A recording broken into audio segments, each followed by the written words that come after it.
listened to Prabhupada speak on the other day that was such a pertinent verse. It's from Kapila Dev's instructions to his mother Devahuti.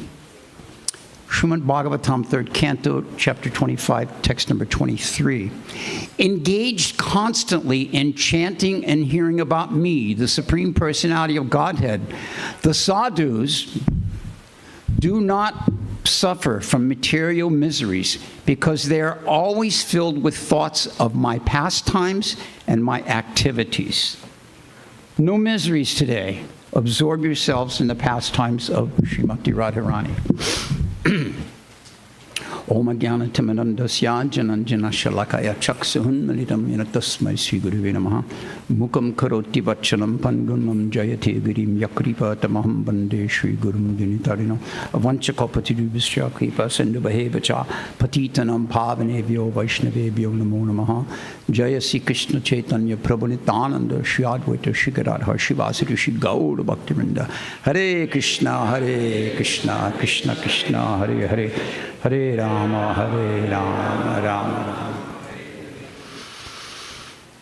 So when we discuss great personalities, when we research great personalities, when you go on Wikipedia about different personalities, you find one of the things highlighted is the places associated with that individual. Today, we're going to speak about the pastimes of Srimati Radharani in Yavat. Yavat is one of my favorite places in all of Braj. It's such a beautiful place. If you've never been there, my condolences to you. You should immediately make plans, go, and spend some time there. Beautiful, beautiful place. Jatila Devi is Radharani's mother-in-law, and Abhimanyu is Radha's so-called husband. Kutila Devi, who is always eager to find fault, is Radharani's sister-in-law. Abhimanyu does not realize the value of the diamond he has in his care. Anyway, Krishna does not care, and neither does Radharani. So, today we're going to say the name Abhimanyu many times. Whenever I say the name Abhimanyu, you all respond, the so-called husband of Radharani. All right? So, Abhimanyu. Thank you very much. So, whenever I say Abhimanyu, I will pause, and that's your part in the discussion today. So, here in Alachua, we have many, many amazing cooks. One particular cook, who is a dear friend of mine for many, many, many, many years, is quite expert at making milk sweets. Better than anybody that I know. Takes the fresh cow's milk from her own cows, makes her own curd, cooks it, and makes the most wonderful squeak-in-your-mouth rasgullas. You know a rasgulla is good when you bite it and you hear that little squeak. Oh, this is a good one. This is a good one. So, but she has such an amazing skill that she adds a couple of unexpected ingredients to the rasgullas. What are those? Camphor and black pepper. Black pepper. My granddaughters, when they found out that I put black pepper on my cream cheese on top of my toast and salt on my honey on top of my toast, they looked at me and they're like, Grandpa, I don't know about you. But if done in the right proportion, these ingredients add a certain sweetness, and they give a wonderful depth to that flavor. The pastimes in Yavat are compared to that sweet rasgulla, because they involve the sweetness of the pastimes between Radha and Krishna, which would be like the sugar of the rasgulla. But add a not so much thought of ingredient, Abhimanyu. You really dropped the ball on that. Do better next time. And this is like the pepper and the camphor. And the addition of this makes the pastimes in Yavat even more sweet. So this place, Yavat, this is a place where Radharani's household life takes place with her husband, Abhimanyu,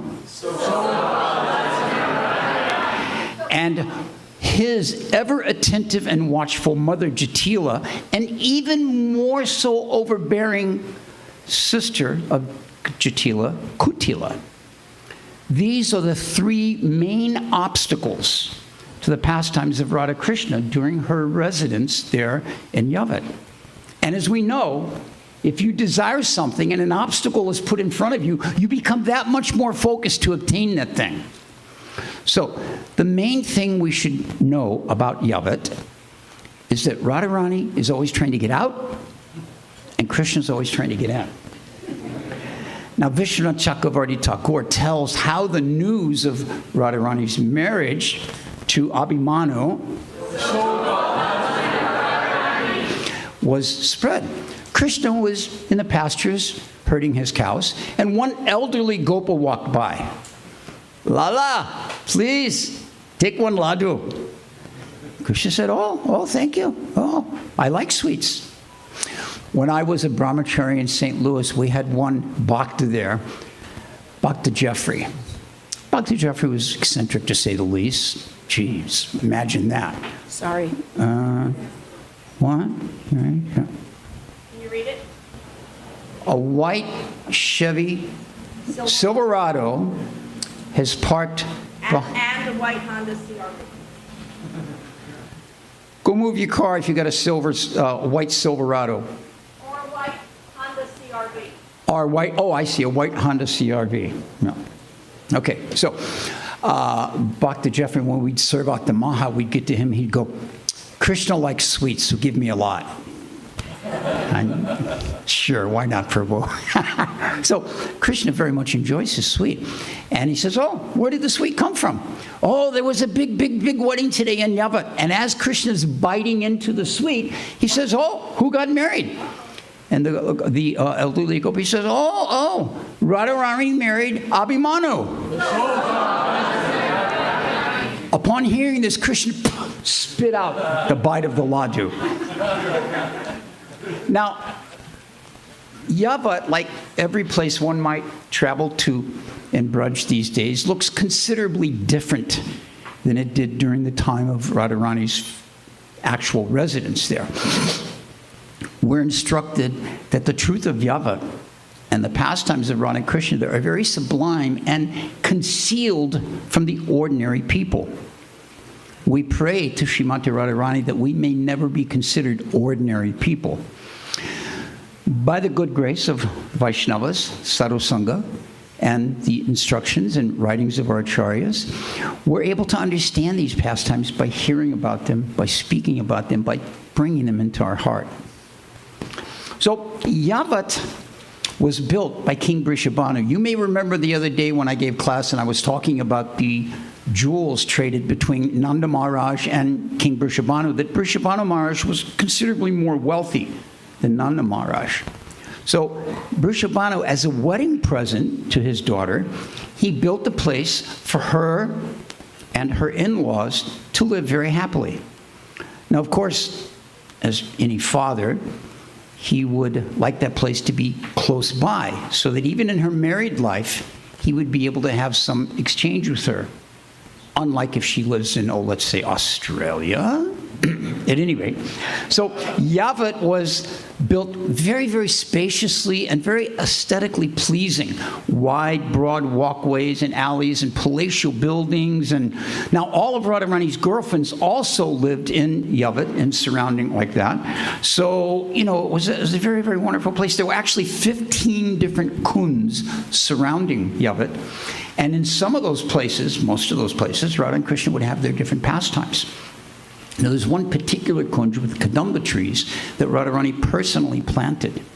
And she would go there and attend to these trees. And in that same kund, there was a parijata tree.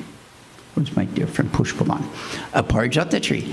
And so we need to fix this. Every class this thing falls. And so she would take the flowers from the parijata tree and make garlands. And whenever she got the opportunity, sneak out and give them to Krishna.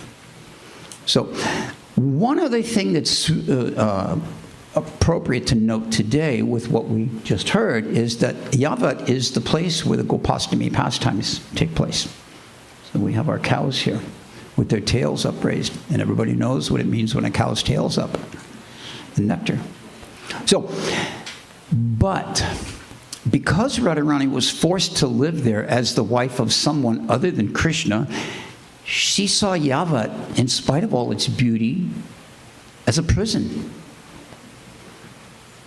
It was actually a prison for both Radha and Krishna, because the nature of a really good prison, you see it in all the shows and movies and whatever, when there's some kind of thing like that, not only can't anybody get out, but nobody's ever broken out of this place. But that means nobody's ever gotten in either. So Krishna couldn't get in, Radharani couldn't get out. This placed a great challenge there. So many times Radharani would retreat to what was called the Moon Tower, which was a tall section of the home there in Yavat, that from the top of this tower you could see all the way over to Nandagram. And she would look at Nandagram, and there would be Krishna in a similar tower in Nandagram looking back to her. So we might ask, and suitably so, why would Vrishabhanu allow his daughter to marry Abhimanyu? Well, first we understand that this pastime takes place in Gokul, not in Goloka. It takes place to facilitate the deep type of parakya rasa that the Lord desires with his Sri Radha.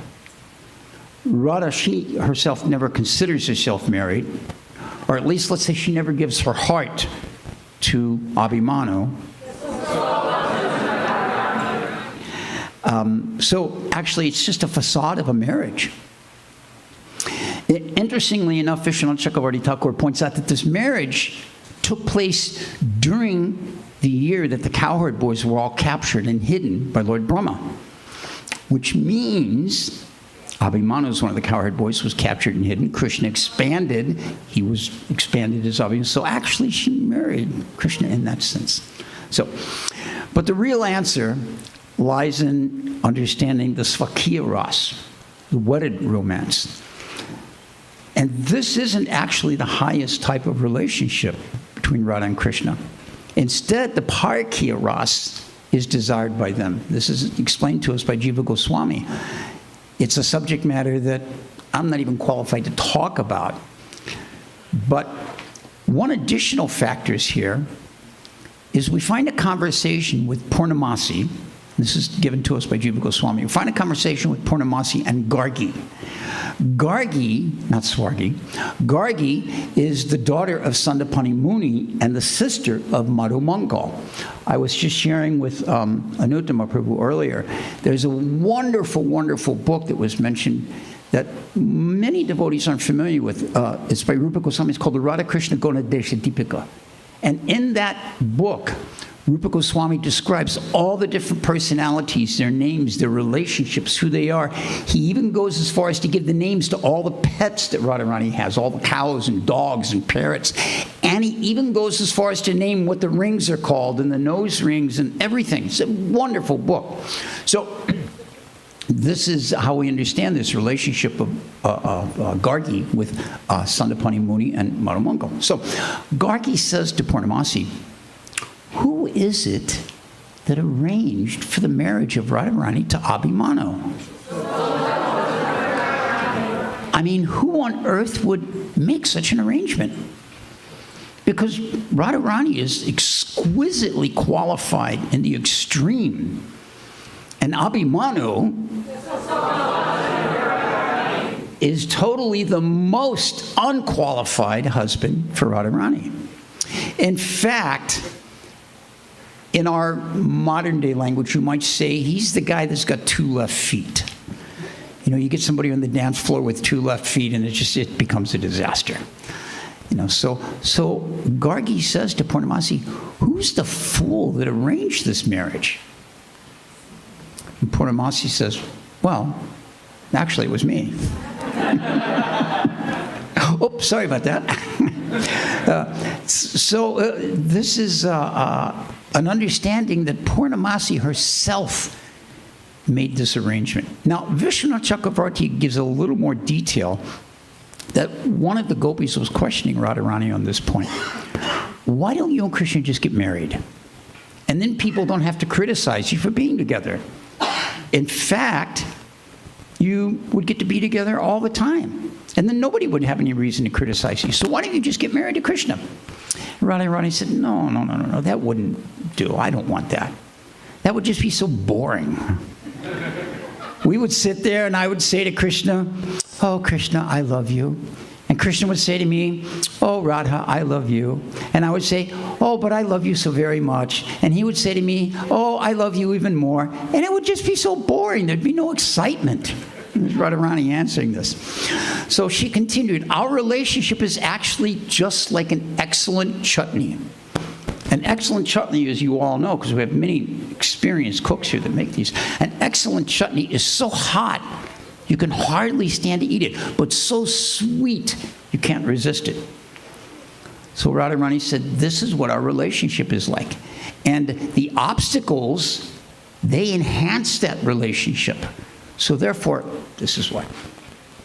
Now, secondly, in the heart of Vrishabhanu Maharaj, he wanted what is best for his daughter, as any father does.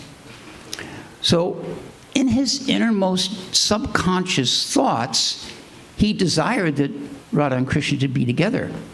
But of course, as Jiva Goswami says, the subconsciousness isn't prevalent because it would be rasabhasa. You know, he therefore arranges for the marriage of Radharani and Abhimanyu. You know, guys, I got to tell you, the girls got this down. You're really dropping the ball here. So, after all, it's required that all suitable young girls would be married to a suitable husband. And so, in this way, everything went forward. But it's all just a ruse for allowing these various pastimes during this time. Now, further description is given of Abhimanyu in many less than praiseworthy words. Dull-witted, dumb, unappreciative of the real jewel that he has. So, not exactly wonderful glorification of him. Now, his wealth is the cows, as all the cowherdmen, and he spends most of his time in the barn tending to the cows, and as a result of this, he doesn't give so much attention and focus to Srimati Radharani. And as a result, Krishna does give so much focus and attention to her. The description is also given that Abhimanyu is actually the shadow of Krishna. So, it's mentioned that even though the wives of Abhimanyu and the other cowherdmen think they are their own, they are actually just shadows because all these gopis are actually related to Krishna in this way. Now, another problem with him is that his best friend is Govardhan Malla.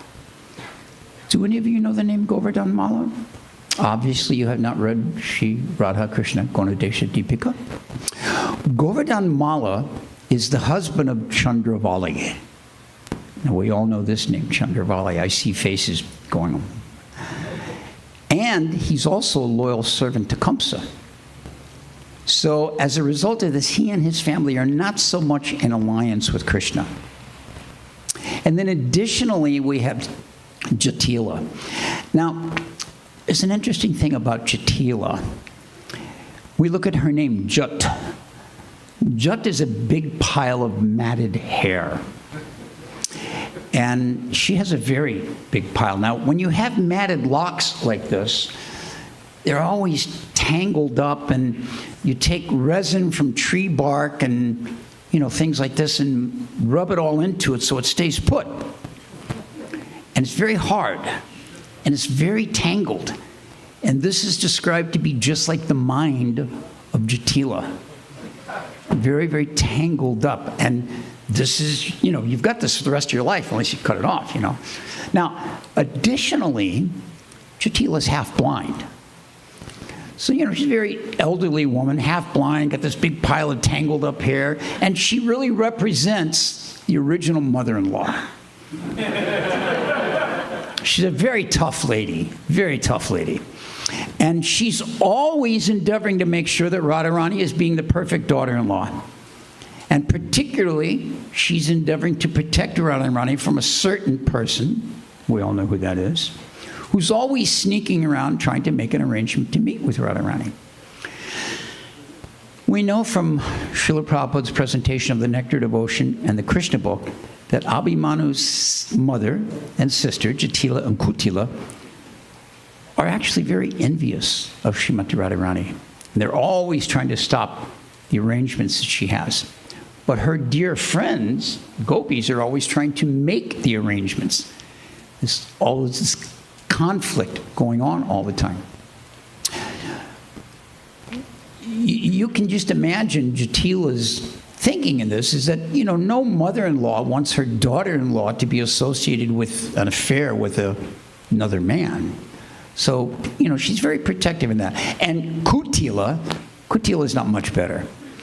The name Kutila means one who's very crooked, bent over in a few ways, and her thinking is also like this, So these are different descriptions given, that Prabhupada gives in the Nectar Devotion, where he describes different symptoms of love, giving examples of Abhimanu like this. One time, Abhimanyu was returning home, having been out all day herding the cows. Now, he didn't know that Krishna had already snuck into Yavat, something Krishna's always trying to do and is occasionally successful at. So seeing that Abhimanyu was coming back from the pastures, Krishna assumed the dress and appearance of Abhimanyu. And then he went to Jatila, and he addressed her using his voice. "My dear mother, Jatila, I am your son, and that rascal Krishna has come here dressed as me, and he's going to try and gain entrance into our home. You should deal with him, and I will take Radha and lock her safely in her room from the inside." So, as Krishna's the most expert dresser, and as he's able to speak in the voices of all the animals, of course, he sounded just like this. So Jatila was totally convinced that he was indeed the real Abhimanyu. So she allowed him, "Yes, you take Radha in her room, lock the door from the inside, and protect her." So she and Kutila, they climbed up to the roof of the house. Now, if you've been to Yavat, the main entrance door is just, it's a high perch up there, and then there's a little porch roof portion sticking out, only about the depth of this. I don't know what it's there for, it hardly does anything. If it rained, you wouldn't stay dry. But anyway, so Abhimanyu comes there, and he goes to open the door, and it doesn't open. Jatila and Kutila have locked it from the inside. So he begins to bang on the door. I'm home, can somebody come and unlock this door? Isn't anyone going to receive me properly?" Jatila calls out, "Oh yes, we're going to receive you properly, you rascal." Now, Abhimanyu's a little confused by this, and he looks up to see what his mother is talking about, and she's got such an angry tone, and as he looks up, splat, a big, soft ball of cow dung sails down off the roof right onto his head.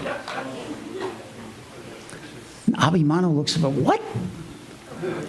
He can't understand, my own mother? And then Kutila throws a second one down. Mother, what are you doing? Don't you know who I am? Jatila says, "Yes, I know who you are. You are that Dabachi Krishna. You are a big rascal." Now, by this point, he's had 2 or 3 of these big, the cow's tails are up. This means that's what they're doing. So he's laying on the ground. His nice clothes are all covered in cow dung. And, "Mother, it's me, your son. I'm not Krishna." Jatila said, "Oh, we knew you would say that. That proves that you're Krishna." Splat. Kerplunk. Another big barrage of cow dung balls. Abhimanyu concluded, some ghost has entered this house and taken over my mother. I'm going to have to go to Mathura and get an exorcist. So at this point, Jatila had come down from the roof, And on her way down, she picked up one of those cleaning brooms. Now, there's two types of brooms in India. The really soft ones made of kind of like, you know, the wheat and all that you just kind of, but then there's the harder ones that are made of the stiff straw, what? Yeah, sticks. Not really sticks, but, and they're used for scrubbing and a little harder work because they're more durable. And she opens the door and starts to chase Abhimanyu with this stick, with this brush in her hand, chasing him. And he's running off into the distance, and she's chasing after him. Now, the gopis are all watching this from their various places and smiling. Srila Prabhupada describes in the Nectar Devotion that there's different types of smiling. One of the types of smiling, he says, is hasita smiling, where the teeth are showing very much. Not in the way the king of Kalinga showed his teeth to Balaram, but in a very affectionate, appreciative way. Now, another time, Krishna was dressed up as Abhimanyu. And he does this a lot, and it usually gets, you know, good laughs and all like that. So this time, he was dressed up, and Raktak saw Krishna. Raktak, by the way, is green, in case you don't know. Raktak saw Krishna dressed up like this, and Krishna's expert, so he was fooled into thinking that Krishna is Abhimanyu. So, seeing him, Raktak took to Krishna's defense and began to strongly rebuke Abhimanyu with many, many, many strong words of chastisement.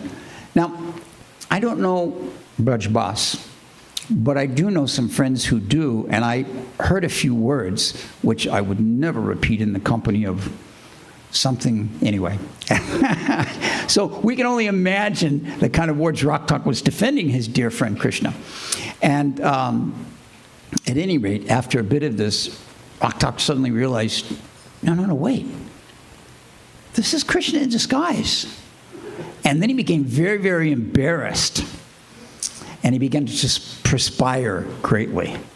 And Prabhupada again mentions in the Nectar Devotion how perspiration can be caused by fearlessness. So, now, early one morning in Nandagram, Mother Jasoda was packing a large box of ornaments, clothing, silk cloth, perfumes, and cosmetics, all into one very nice ornate box. Now, Krishna said, Mother, what are you doing? Who are you packing the things in this box for? And Jasoda said, oh, my dear little boy, these gifts are for someone who's very special and very dear to me. Krishna said, Mother, what are you packing? What's in there, Mother? Mother Jasoda said, oh, you don't really need to know. Just go outside and play with your friends. Those of you who are mothers of children, sometimes it's, oh, just go outside. Don't, not important for you to know. Well, Krishna said, Mother, I really want to know. And if you don't tell me, I'm just going to keep asking you questions over and over and over again, and I won't leave this room until you tell me. So Jasoda Mai was, of course, a little reluctant, but full of love for her son. She said, all right. If you must know, within this box, I'm putting camphor, lotuses, red kumkum, sandalwood sticks, and musk, all for making various perfumes. And for making beautiful, uncommonly attractive dresses, I'm packing away waist ornaments made of tingling bells, rare lapis lazuli gems, extremely valuable silk cloth, earrings, bangles, emeralds, and pearls. Are you satisfied now? Go out and play with your friends. Of course, she said, no. I want to know, is this for me or is this for Balaram? Mother Jasoda said, I've already packed 2 much larger boxes, austerities. Providence has bestowed upon me a son like you, but he has also put into my life a girl who is like a powerful tonic and sustains my life. This girl, the soothing camphor for my eyes, is the shelter of extraordinary feminine qualities such as good behavior, beauty, simplicity, and humility. And before you ask me the name of this girl, I will tell you, it is Sri Radhika. And her husband, Abhimanyu, is here meeting with your father discussing details about cows. So at this point, Jasoda becomes a little distracted. And Rankana and Tankana, it's interesting how the Gopas and Gopis all have these rhyming names, Rankana and Tankana. So they're two jewelers, and they've come to Jasoda Mai to present some offerings to her to look at that they're making for her, like this, some things. And so she goes to attend to them, and she leaves Dhanishta in charge of protecting the box, guarding over it. So you keep an eye on this box. In a short time, Abhimanyu will soon come here and carry this box to Radha as soon as he's finished discussing matters of the cows with our king. Now, after hearing these final words of Jasoda's before she leaves, Krishna devised a plan. So he takes all the contents in the box out and hides them. And then he climbs in. And he says to Dhanishta, close the lid. Lock me in here. Now, why would Dhanishta go along with this? Mother Jasoda told her to look after the box. Well, you must remember that during the lunch pastimes, Dhanishta is one of the servers. And she's also the go-between for Krishna and Radharani's pastimes. Her 10 toes represent different places in Braj. And Krishna, when she comes around to serve, will touch one toe, and she knows, oh, that's where the pastimes will be today, and she relays that to Srimati Radharani. So, of course, Dhanishta is going to go along with this, Like I said earlier, the gopis are always trying to arrange for them to get together. So he climbs in, she closes the lid, secures it, boom. So, short time, Jasoda returns, and with her is Abhimanyu. And she tells him, okay, you take this box to Radha with the following message. Now, this is the message. O fame of Kirtida, I have sent you this box full of wonders, which you should use to daily ornament and dress yourself with. I know you will cherish what is in this box. What is in this box will enthuse you and make your life fresh every day. May you live forever and be happy, radiant, and fortunate due to these gifts. Now, we're all hearing this, knowing the backstory, and we're, oh, yes, I know where this is going. So, thanking Jasoda 100 times over, Abhimanyu picks the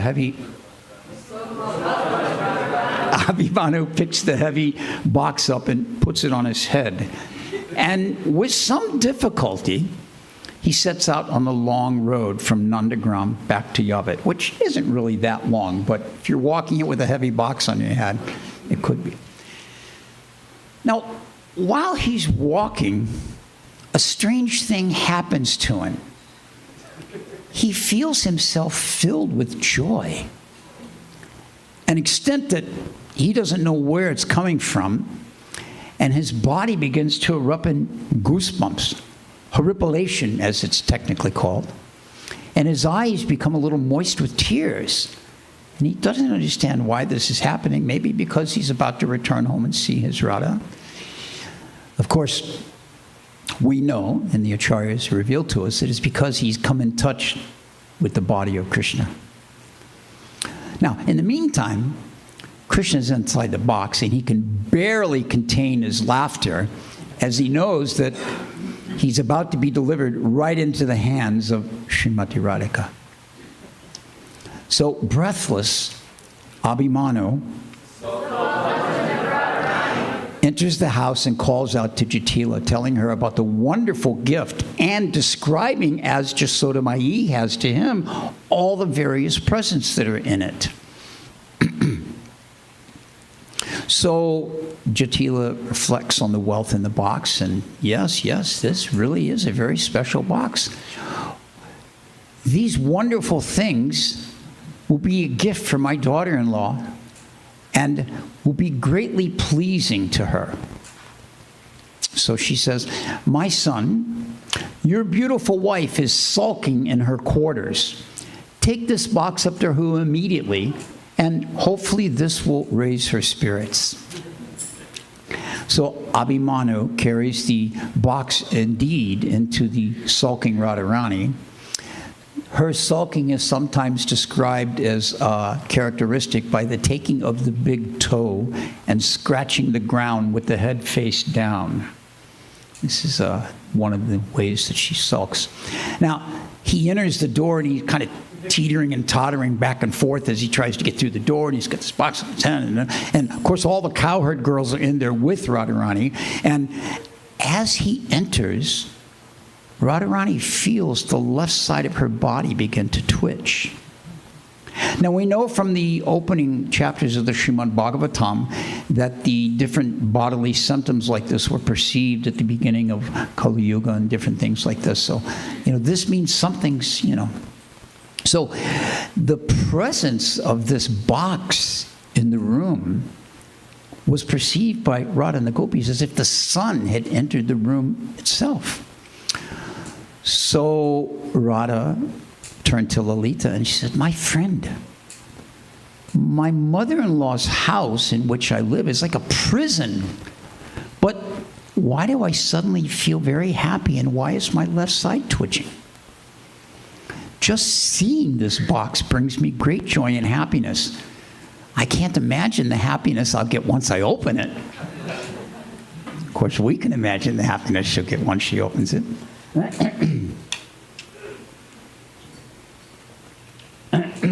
Excuse me. Lalita says, my dear Radha, I can only guess what is in this box. It must be a rare Manohara jewel. Now, this word Manohara has two meanings.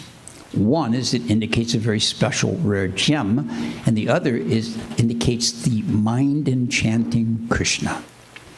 So all the cowherd girls, they clatter around, like when it's a birthday party and the person whose birthday it is opening the present, everybody gathers around. What is it? What is it? What is it? Open it up. Open it up. We want to see. We want to see. So the cowherd girls are all there like this. And the box is opened. And, well, it's not actually opened yet. Radharani approaches the box and touches the lid.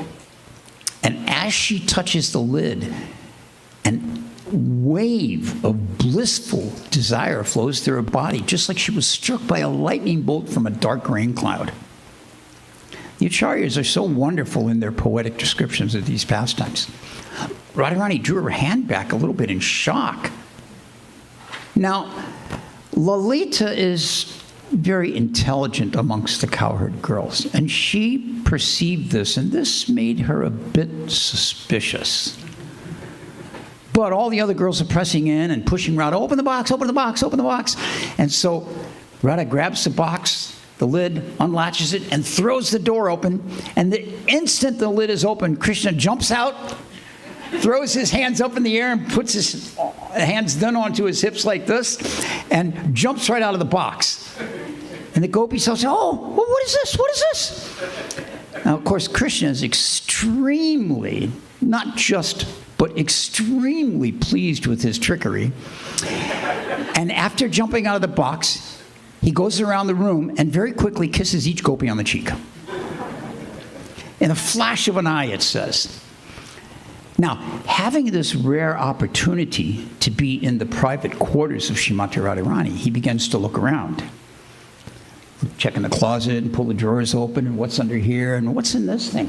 Oh, what do you do with this? Oh, because, the boys never get access to the girls' room, but now he's in there. So he's checking everything out, kind of uncharted territory. Uncharted territory? Uncharted territory. And So, of course, the gopis, they've just been lounging around in the private room, and they're not exactly properly dressed, like in their pajamas or something, so they quickly put on some proper clothes and all like that, and laughing in ecstasy, Lalita repeats out loud the message of Jasoda. It is true, this is a very glorious gift, but Jasoda, Jatila, and your husband have all ordered you to wear this gift. Radharani begins blushing a little bit. And the gopis all cheer her on. No, no, you must, you must, you must. And Radharani begins wagging her finger at Krishna. And she says, this thief, he has stolen all the gifts that were in this box for me. And before he could escape after stealing them, he was trapped in the box and brought here by my husband. Quickly, you girls go and get Jatila and tell her all about this. And Lalita joined in all the fun and begins laughing. You rascal, stealing Radharani's gifts. You are dedicated to ridding the earth of all chaste women. Have you no shame coming into our quarters like this? Krishna says, no, this is not at all true. This box is very nicely padded, as you can see, and I climbed in it to take a little nap. And I was innocently sleeping in this box, and Abhimanyu came in and put the lid down and locked it and carried me away. Lalita then says, Radha, you must obey the orders of Mother Jasoda and decorate yourself with what is in this box. So in this way, there's this back and forth for a while between Radha and the gopis and Krishna. They're all playing word games and like this, And then, well, but the box and the ingredients, you've got to wear it, but it's not cloth, but it's great, So finally, all the gopis leave the room, and Radha and Krishna are left alone, enriching the pastimes of love that take place between them there in Yavat. Now, in the courtyard at Yavat, there is a very beautiful tree. And this tree is quite tall. It's a little short now. There's been some cutting on it over the years. But Krishna would sometimes, as we mentioned, he was always trying to get in to Yavat. And so he would sometimes scale the wall and from the roof climb onto this tree. Banyan tree, I believe it is. And one day, Jatila suspected her daughter-in-law had been familiar, as she says, with Krishna, and so she forbade her to leave the house. You're to stay in the house, you can't go out. And then she personally took up guard with a stick.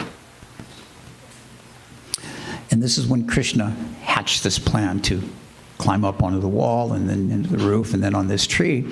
And as he sneaked into the courtyard at night, he was in this tree, and he was up in the highest branch that would hold him. Sometimes when you climb a tree, those of you that may be tree climbers from your youth, at this age, we don't climb trees. I used to jump off the roof of my house all the time. You can't get me to jump down 2 steps now. So at any rate, jump off the stage, maybe. So at any rate, he's in this tree as high as he could go and still be held. And he began imitating the sound of a cuckoo bird, just to attract Radharani's attention. Cuckoo, cuckoo, cuckoo. And of course, Krishna's sweet and persistent calls did just that. They captured Radharani's attention. But they also captured the attention of Jatila.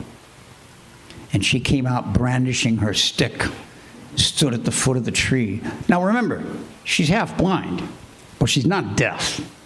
And she knows the cuckoo birds usually sing in the morning or in the midday. Okay, sometimes in the afternoon. But rarely, if ever, do cuckoo birds sing in the middle of the night. So this cuckoo sound from the top of a tree in the middle of the night had Jatila a little bit suspicious. But she's half blind and she can't see to the top of the tree, so she takes her stick and rattles in the leaves and branches of the tree. Who's up there? Who's up there? And Krishna immediately goes silent with the cuckoo sound. All right, Jatila, maybe I've scared the bird away. So she leaves the tree. But she turns around and waves her stick back at the tree, as if she's, and then she sees in the room, Radharani still has the light on in her room. And she yells out, "Daughter-in-law, you turn that light out and go to sleep now." So Radharani did as she did. She extinguished the lamps. But she stayed by her window, exchanging gestures and whispers, hoping to be able to join with Krishna. All the while, Jatila is walking around the bottom of this tree, tapping her stick on the trunk of the tree and on the ground. And Krishna is laying very uncomfortably in the branches all night long because he can't get down. Now, Jatila is there guarding. So in this way, he spends the night there. Finally, near the morning, Jatila dozes off, and making the most of his good luck, Krishna speaks openly to Srimati Radha over the distance to her window.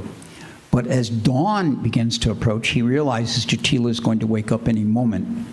So quickly, he has to run and get out the front door.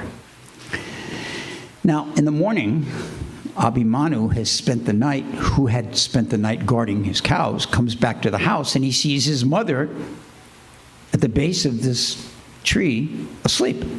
Instead of, in a room in bed, he says, "Mother, what are you doing?" And Jatila's a little drowsy, and she scans up in her half-blind eyes at the tree, and she says, "Someone is in that tree making cuckoo sounds." Abhimanyu looks up, and he's got perfect vision. He says, "There's no one in the tree. Mother, no one's not there. Not even a cuckoo bird is up there." Jatila says, "I'm certain that a certain boy of bluish complexion has climbed into that tree to gain access to your new bride. He must have left while I was resting here." Abhimanyu was a little doubtful of this, and he said, "If you fear such a danger, then from now on we will lock the main gate every night when I leave." Kind of dazed and uncertain, Jatila looks back at the tree and then goes back into the rest of the house. So these are pastimes that take place at Yavat. The purpose of these pastimes is to enhance our smaranam. We know from all of our shastras that there are 9 processes of devotional service: Shravanam, Kirtanam, Vishnu Smaranam, Padasevanam, Archanam, Vyasam, and so on.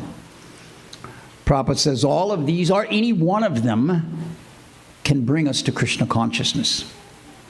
So on days like today, when we have this opportunity to hear these pastimes, most of us, there are a few very advanced sadhakas that do, but most of us don't spend much of our day hearing and chanting these kinds of pastimes. We have our responsibilities, our school, our work, our family matters, blah, blah, blah, our management, whatever it is we're doing. So days like today are very special days for us, not only because we get to glorify Srimati Radharani today, but because it gives us an opportunity to set aside other things. This is why, for instance, we do the fasting. Why do we fast? Just because I don't want to eat? No, because we take that time and use it in the service of the personality of that day, hearing and chanting about them, chanting more, singing their names, serving them in the Abhishek like we'll be doing in just a few moments. So in this way, we can appreciate the importance of these days. The purpose of the Vaishnava calendar is there to be an interruption, if you will, into our regular daily life. This next week coming up, okay, we think, okay, Radha Ashtami's over, the festival season's done. We've got Ekadasi coming up, and then that Ekadasi is a half-day fasting for the appearance day of Vamana Dev, which is the next day, and Jiva Goswami, which is that same day, and then Haridas Thakur is a little, all these different days. So, it's interesting, sometimes at work they'll say to me, "How many holidays do you have in Krishna consciousness?" Prabhupada said every day is a festival. But it's true, We have so many festival holidays, and these are all there to help bring us to a point of remembering Krishna, to to help bring us to a point of letting this be our focus. We have our responsibilities as husbands, wives, providers to the family, students. I used to tell my kids when they were in school, your service is to excel in your studies. That's your service at this point. Your service may change later, but your service now is to excel in your studies. So our service as a family member, as a businessman, as a student, is to do that. But we want to be sure that we devote a certain amount of time to being Krishna conscious. In 1976 in New Mayapur, France, Prabhupada said, if one is 10% Krishna conscious, that means they're 90% in Maya. And if one is 90% Krishna conscious, that means they're 10% in Maya. Our goal is to be 100% Krishna conscious. So this is the standard Prabhupada gave us. And reading about these different pastimes, absorbing ourselves in books like Radha Krishna Gunadesha Deepika,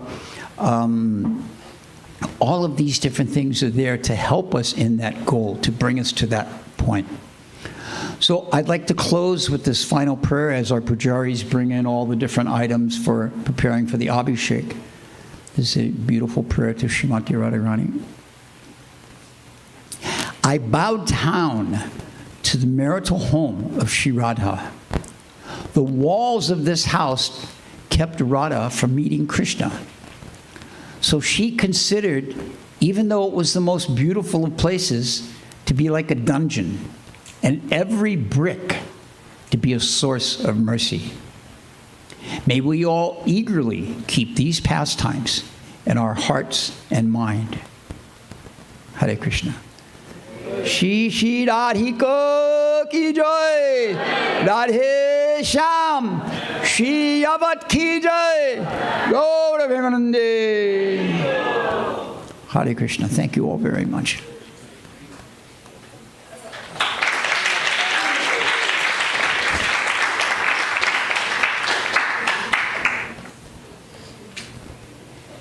And if you didn't go move your car like you asked to, please do. Now we'll set up for Kirtan and Abhishek.